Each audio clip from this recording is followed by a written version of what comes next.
ക്യാൻസറിനെതിരെ പൊരുതാനായി Calicut city service സഹകരണ ബാങ്കും MVR cancer സെന്ററും സംയുക്തമായി അവതരിപ്പിക്കുന്ന ക്യാൻസർ ചികിത്സാ സഹായ പദ്ധതിയാണ് മാസ് കെയർ.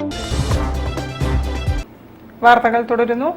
വ്യാപാര വ്യവസായങ്ങളുടെ നിലനിൽപ്പിന് സർക്കാരുകൾ ആശ്വാസ നടപടികൾ സ്വീകരിക്കണമെന്ന് സിറ്റി മർച്ചന്റ്സ് അസോസിയേഷൻ. മിഠായി തെരുവിൽ ഗതാഗതം അനുവദിക്കണമെന്നും കോഴിക്കോട്ട് ചേർന്ന വ്യാപാരികളുടെ സംയുക്ത യോഗം ആവശ്യപ്പെട്ടു.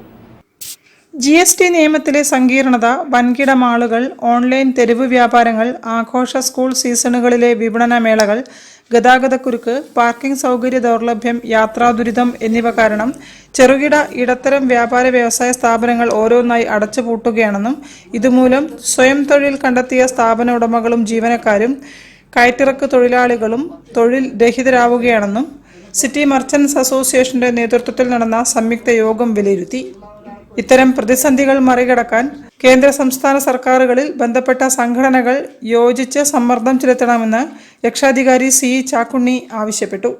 ഒഴിയുന്ന മുറികൾക്ക് ആവശ്യക്കാരെ കിട്ടാതെ ചെറുകിട ഇടത്തരം കെട്ടിട ഉടമകളും പ്രതിസന്ധിയിലാണ്. കെട്ടിട നികുതി, വാടക കരാർ, സ്റ്റാമ്പ് ഡ്യൂട്ടി എന്നിവ ക്രമാതീതമായി വർദ്ധിക്കുന്നു.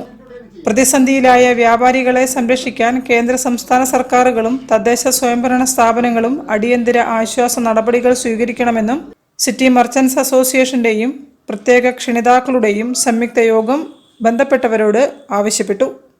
News bureau, Kozhikode. മാപ്പിളപ്പാട്ട് ഗായകൻ രണ്ടത്താണി ഹംസയെ അനുസ്മരിച്ചു. 8ാമത് ചരമവാർഷികത്തിൽ